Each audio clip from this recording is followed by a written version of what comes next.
Namaste. Welcome back to your Swa Kitchen. And I have with me today none other than Vaidya Mishra himself. We are going to be sharing a very special recipe with Namaste. you. We are going to be sharing a very special recipe with you. One that's filled with protein and nutrition, and that's from a vegetarian source. Whether you are vegetarian or non-vegetarian though, this is a great addition to your diet. It's a very ancient recipe, and it's a very flavorful recipe, but most of all, it's very easy and quick to make. You'll be able to make this literally within 3 to 5 minutes. What you will need are what you can see here. This is 3 versions of the same thing, which is called Vadi. V-A-D-I, also pronounced Vadi sometimes. And the base is a lentil powder mixed in with spices and then dehydrated. Basically what these are is they turn into dumplings once you cook them. They're proteinous dumplings. And we're going to show you how to make them in different ways. The first one that we're going to use is this one, which is the basic plain Vadi, made of mung dal, turmeric, and Soma Salt, right? Yeah. I have Vaidya here with me today because he is the expert chef in putting these together. Not only does he have the knowledge, but he also has the hand that goes into making really delicious dishes. So he's going to guide us today. If you want to learn more about these buddies, we also have a brief video with Vaidya explaining and saying more things about them. So you may also want to watch that one. So Vaidya, we're going to start with the basic Basic buddy vadi first. Yeah. So what should we do first? Just toast this vadi without adding anything. So we're going to dry toast. So these are not cooked, they're dehydrated, correct? Dehydrated, yes. So we are going Soaked and dehydrated. soaked and dehydrated. That's why we need to dry toast them. Dry toast meaning on top of the stove and without adding any oil. First You can phase. have, this is the first step, so you can have, this is an iron skillet, or you can have a stainless steel skillet. You don't need, this is not a non-stick, by the way, even though it may look like it is, but it's just an iron skillet. Any skillet, good skillet that you have at home. I'll put it on High a little bit. high. So is the color going to turn a little golden? When it starts turning golden and gives you little flavor, The aroma will be released. then you have to add ghee. Okay, so that will be the next step. First dry toasting. Little, when it starts to turn brownish more, and then aroma pops up, then you have to add little ghee, like 1 teaspoon of ghee. Then you have to toast in ghee also. In ghee. Do we add any masalas at that point? Masala, no. This is just toasting this vadi now. Masala and salt will add later after water. Okay, perfect. So that masala is all live there. Perfect. Okay, so this is probably the longest part of the process, which is the toasting of it. It may take up to 2 to 3 minutes. So we were still at step 1 of prepping our buddies, which was dry toasting, right, Vaidya? Yes. Dry toasting our mung buddies with no oil, nothing, just on top of the stove. And you can see they have a golden color, but more than that, you can also smell that there's an aroma being released. So what do we do next? Add 1 teaspoon of ghee. We add some ghee, and toast again. mom's ghee. This 1 teaspoon approximately. And then mix everything in.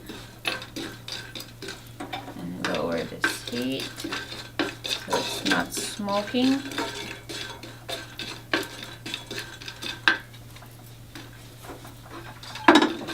And at this point, I think we can add our Water. spices. Oh, water. What about the spices? Later.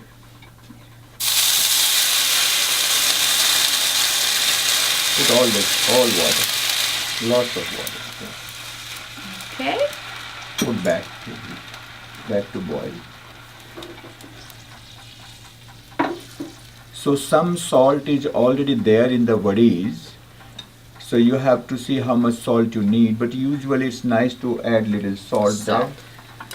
So I have my Soma Salt. About quarter teaspoon. And because everybody's salt intake is different. And then 1 teaspoon of mom's masala.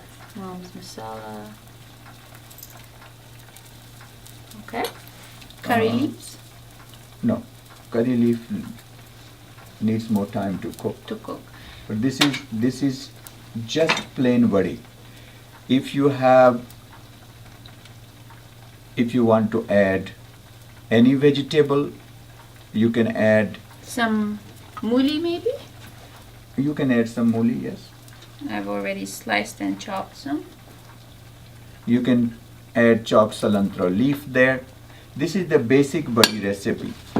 But you can right here.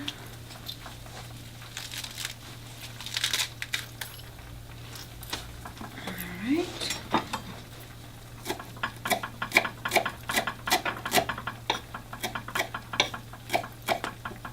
cilantro leaf you can wait because you have to boil.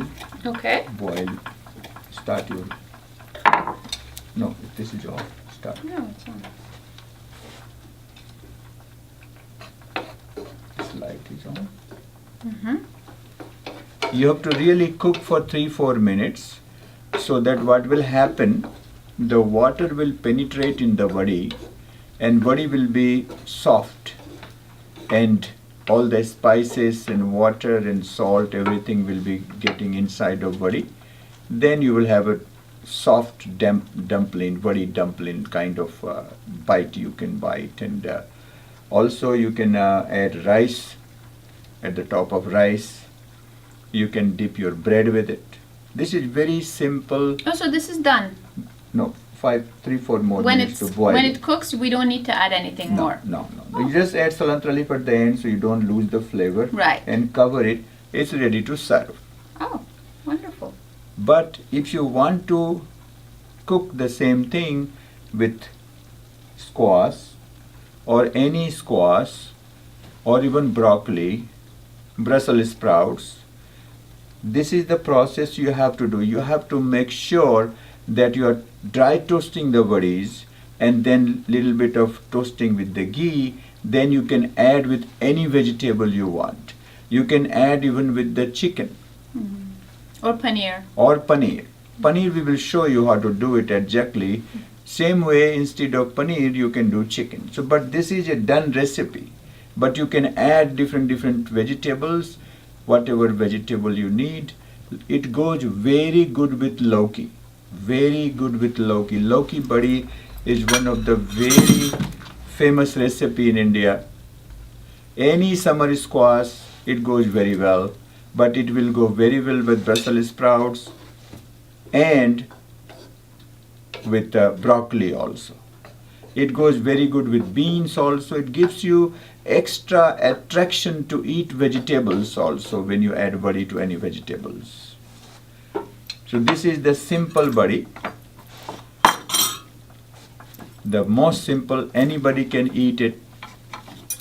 It's a great way of having vegetarian protein. Ready to serve.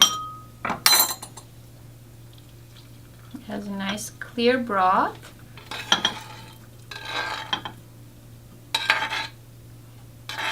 Garnish with the cilantro leaf. Do we need to put lime? Your choice. Yes, lime also. You can put lime also. Okay. But otherwise, this is it, right? Yes. So here's your bari or dumpling soup, I guess, with the clear broth. And you can, like he was explaining, Vijay was explaining, you can pour it on top of your rice, or you can just enjoy it as is with some bread. It's light, it's nourishing, it's proteinous, and most of all, it's easy to make. It'll probably not take you more than 5 minutes. So enjoy it.